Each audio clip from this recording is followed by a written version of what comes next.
for today is hearing loss and increased cognitive decline.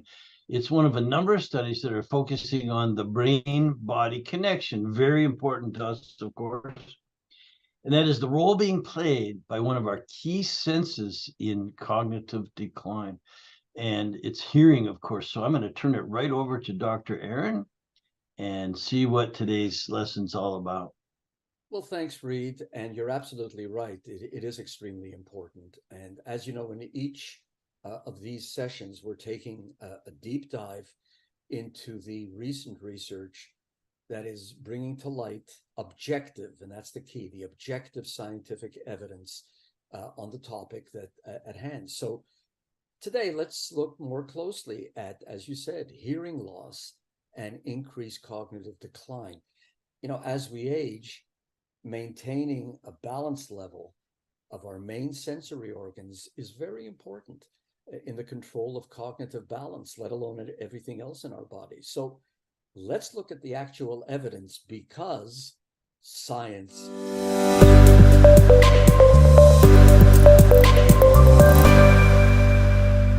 Now, before we do that, and thank you, last week in our discussion of coordinated human sleeping brainwaves map, and how they affect peripheral body glucose homeostasis, we got some questions. And we always like to get some questions out of the way before we go into today's topic. So here's the number one question. It was, apart from slow waves in deep sleep, you know, that deep non-REM sleep, are there other ways that the brain regulates glucose metabolism? It's a good question. It's an important question, actually, because although we discussed the issue of deep brainwaves, the concept of central or neural control and regulation of glucose metabolism has actually been established a long time ago. It started with the discovery of glucose sensing neurons in the hypothalamus, that good old hypothalamus that we hear about all the time when we talk about adrenals, and the demonstration of the role of these neurons in maintaining normal glucose levels. So it's well established that there is a specialized neuronal population in the brain, mostly in the hypothalamus, that helps to regulate glucose and glucagon, which, remember, is a storage form of glucose, and the hemostasis of those two by these sensory areas in the neural area, and sensing hormones such as, for example, insulin, leptin, which tells you, oh, I'm getting hungry, and nutrients like glucose and fatty acids. So it's extremely important. And the major sites of convergence of all of these metabolic signals is where it's the hypothalamus and parts of the brainstem. Conversely, during the past decade, the brain has also been recognized to be a site of insulin action. So insulin affects the brain. It's not just the brain affecting the peripheral areas, but insulin is affecting areas of the brain with regards to glucose hemostasis. In particular, and this is important, insulin acts on the brain to modulate hepatic, meaning liver, glucose metabolism. Quite a strong effect. So yes, there are many other things. So in summary, the brain has an important role in the maintenance of glucose homeostasis, which is achieved how? By the modulation of insulin to glucagon endocrine secretion in the pancreas, hepatic glucose production, and skeletal muscle glucose uptake. So along that whole chain, from production to where the action is taking place, the brain has an incredibly important function. Big surprise. Yeah, big surprise there. And for those of you that had questions, we really appreciate them. And you'll be really excited about next week's Science Matters. Next week, we're going to talk about glucagon-like peptide and its role in enhancing insulin secretion. So we're going to kind of get back to the diet and control of glucose, which is incredibly important. But today, Dr. Gonshor, let's get back to the subject of hearing loss and increased cognitive decline.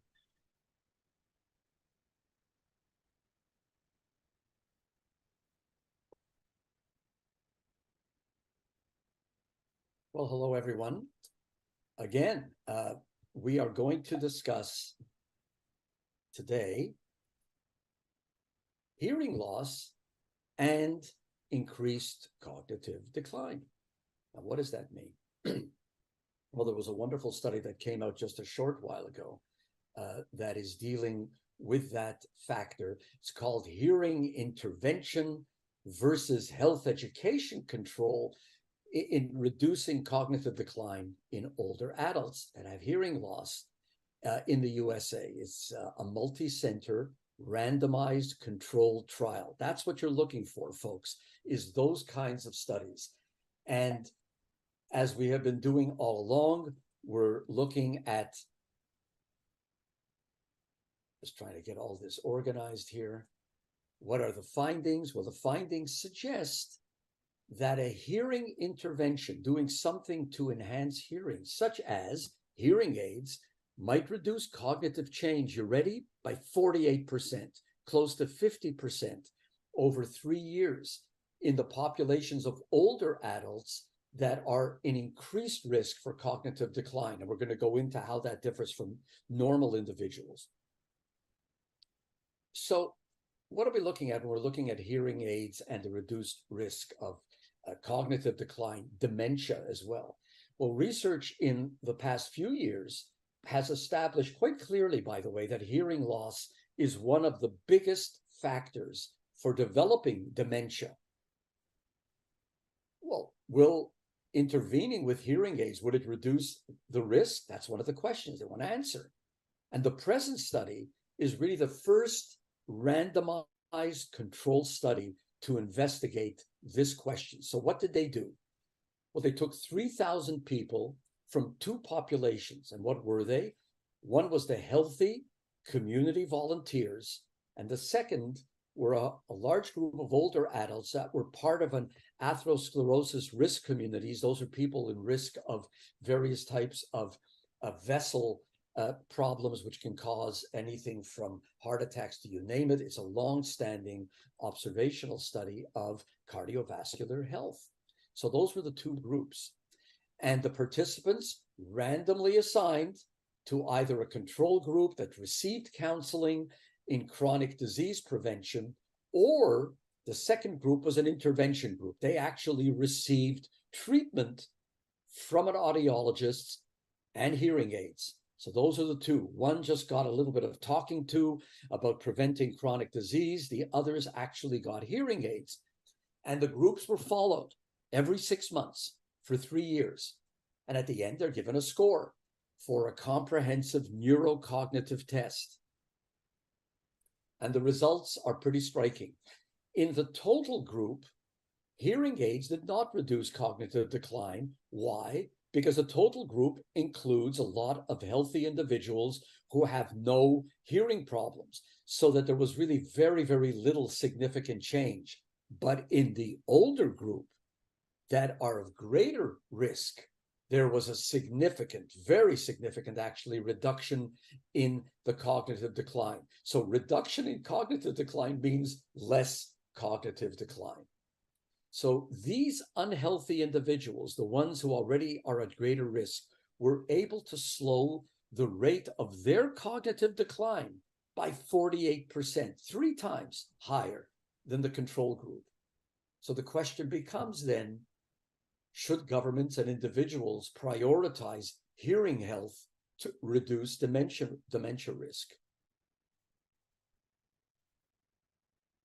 And the answer, of course, we know, I would suspect anybody on this call would say, of course, you'd want to do something for it. But why would this happen? Why would hearing loss increase dementia risk? Well, we don't really know, but we think there are 3 mechanisms at play.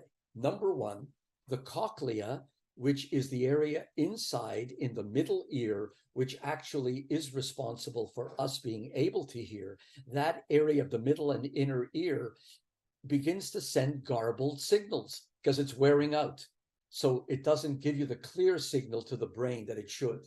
So the brain is working harder to try to take those garbled messages and try to understand what's going on. That's very taxing for anyone of any age it's definitely much more taxing for those who are older. Hearing loss may also have structural impact on the brain's integrity. In other words, parts may be atrophying or shrinking faster. Remember that adage, use it or lose it. Well, there's no question that if you're not utilizing the parts of the brain that deal with hearing, or at least not dealing with it in a proper fashion, you will start to get the various aspects of neuronal atrophy.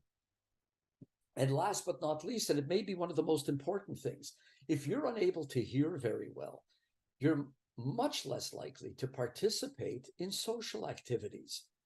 You staying engaged in commonly, social activities is very important for maintaining cognitive health.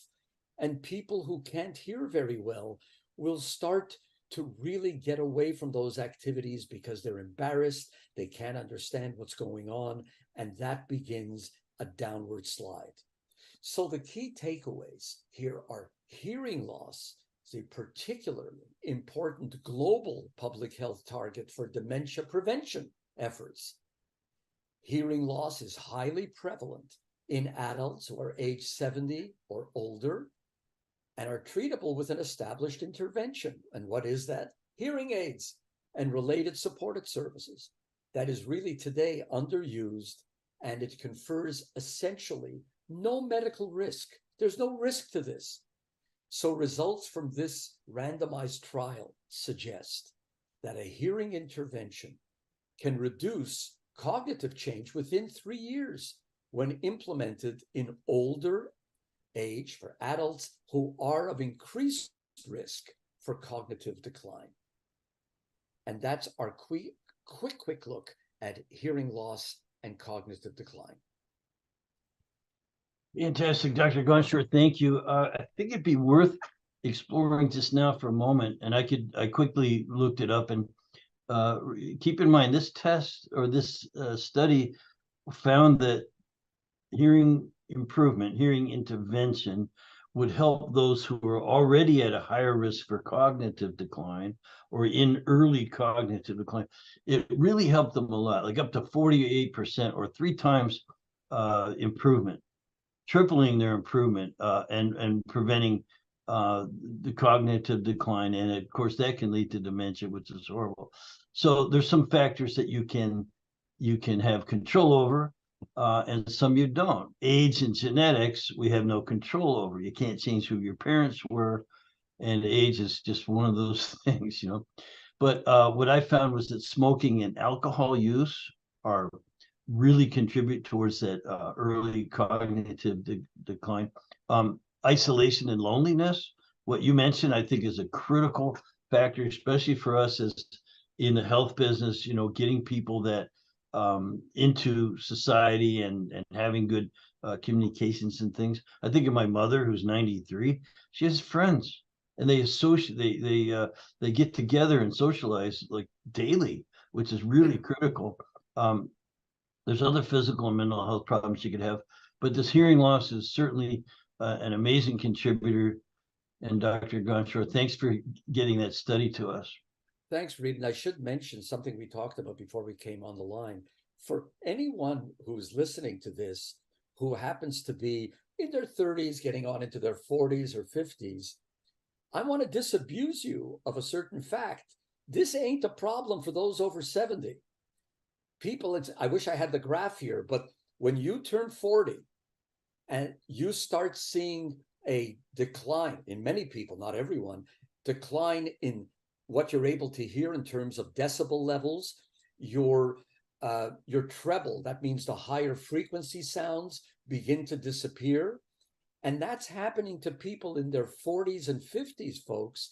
So this is a generalized issue that should be something that everyone is aware of. Absolutely. And keep in mind that most doctors who prescribe hearing aids and things give free exams. You can get a free hearing test just about anywhere in any city.